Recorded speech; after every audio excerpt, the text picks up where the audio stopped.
राजा राम श्री रामचंद्र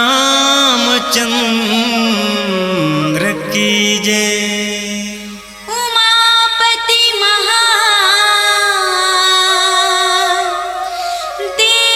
की जय।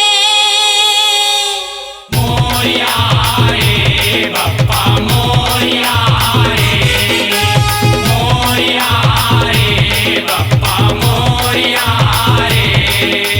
गणपति बप्पा जय होए तो, गणपति बप्पा जय होए तो, गणपति बप्पा जय होए तो, गणपति बप्पा जय होए तो।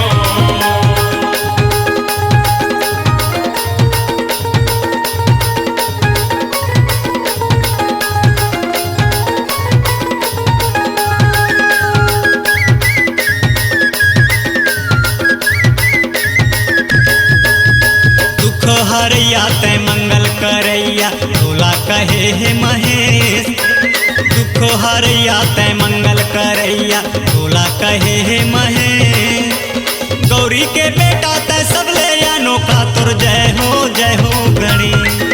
और जय हो गणेश गजानन जय हो गणेश। और जय हो गणेश गजानन जय हो गणेश।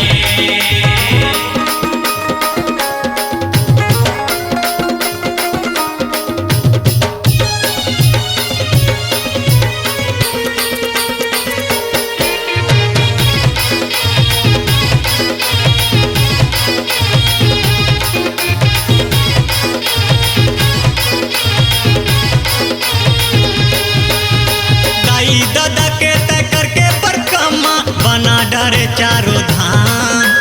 सिद्ध विनायक कहे गणनायक बिगड़े बना थच काम। बिगड़े बना थच काम गजानन बिगड़े बना थच काम। बिगड़े बना थच काम गजानन बिगड़े बना थच काम। दाई दादा के तय करके परिक्रमा बना डरे चारों धाम। सिद्ध विनायक कहे गणनायक बिगड़े बना थच काम। बिगड़े बना थच काम गजानन बिगड़े बना थच काम। बिगड़े बना थच काम गजानन बिगड़े बना थच काम। हाथी कस मुड़ तोर कान है भारी बड़का जनिक है पेट। हाथी कस मुड़ तोर कान है भारी बड़का जनिक है पेट। गिरजा के लाला तै सबले निराला तुर जय हो गणेश। और जय हो गणेश गजानन जय हो गणेश। और जय हो गणेश गजानन जय हो गणेश।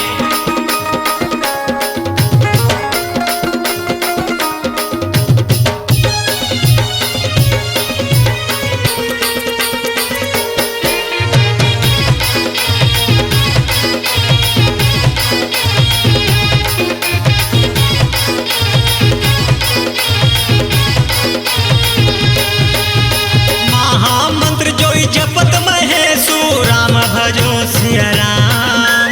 राम भजो सिया राम गजानन राम भजो सिया राम। काशी मुक्ति हेतु उपदेशु रामा भजो सिया राम। राम भजो सिया राम गजानन राम भजो सिया राम। महिमा जासु जन गण राऊ रामा भजो सिया राम। राम भजो सिया राम गजानन राम भजो सिया राम। प्रथम पूज्यत नाम प्रभाऊ रामा भजो सिया राम। राम भजो सिया राम गजानन राम भजो सिया राम। अंतरयामी जगत के स्वामी तय कर ले बे सबके चेत। अंतरयामी जगत के स्वामी तय कर ले बे सबके चेत। गौरी के बेटा तय सबले अनोखा तुर जय हो गणेश। और जय हो गणेश गजानन जय हो गणेश। और जय हो गणेश गजानन जय हो गणेश।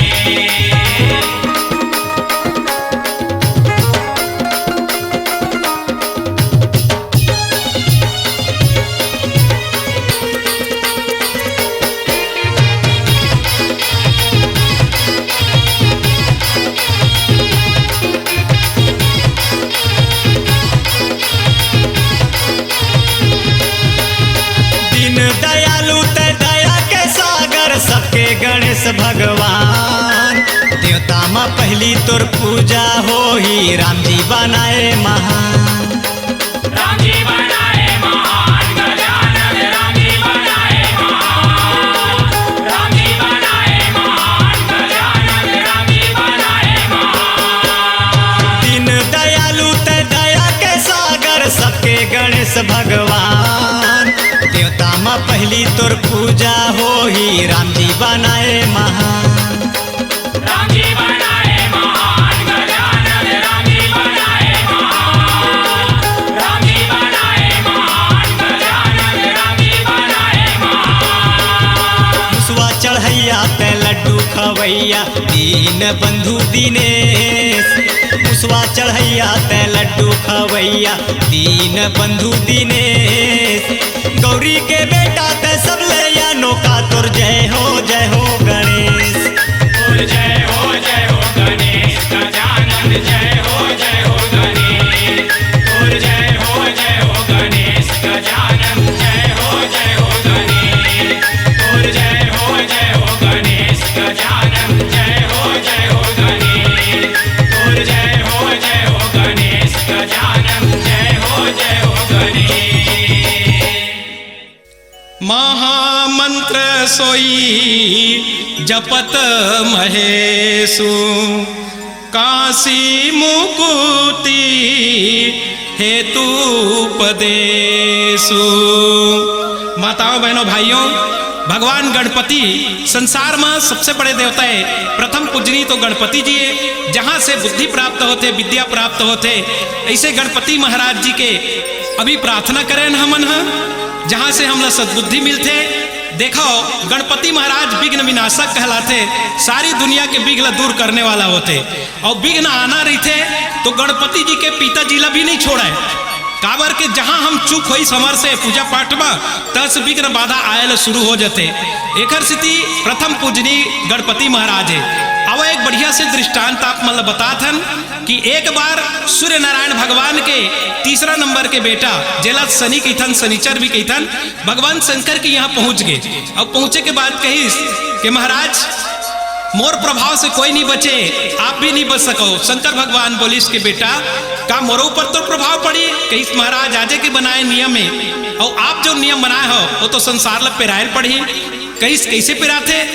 तो कहिस कर्म के अनुसार पिराते बेटा, कर्म के अनुसार पिराते। कैसे कर्म के अनुसार?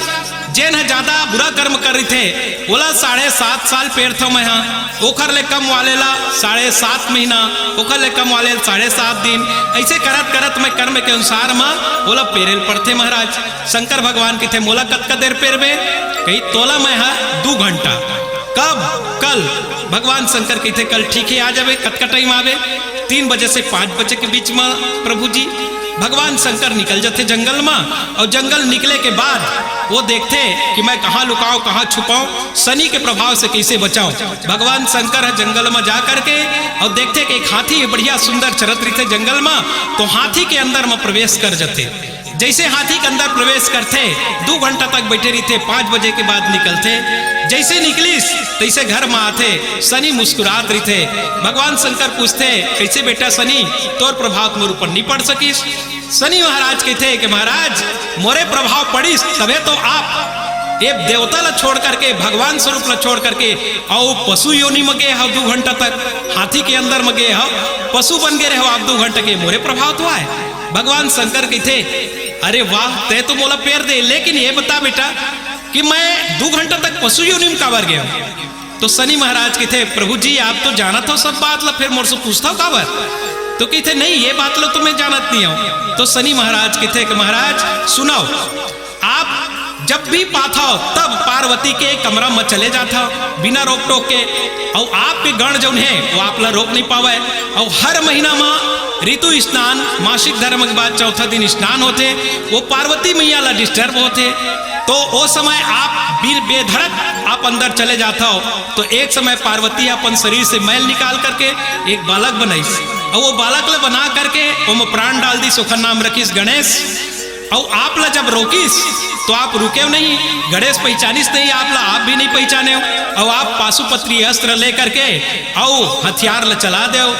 हथियार ला जब चलाए तो गणेश के मुंडी कट गए, लेकिन वही दिन एक हाथी के मस्तक ला करके वो बालक के सिर में जोड़े गए, तो वो बन गए गणपति। तो वो गणपति के प्रभाव से आप ओकर हत्या कर रहे थे, प्रभाव से आप 2 घंटा पेराए, और 2 घंटा जब पेराए महाराज, तो उस समय के बीच में आप पेराए। लेकिन आज जौन भी व्यक्ति, जौन भी भक्त भगवान गणपति के प्रार्थना करही, पूजा करही, वो कभी भी ये शनि के प्रभाव से दूर रही। ये शनि भगवान के वरदान है। एकर स्थिति माता बहनी भाई हुआ, शनि महाराज के बचे खातिर प्रकोप से गणपति जी के पूजन आराधना बहुत जरूरी हो जाते, बहुत जरूरी हो जाते।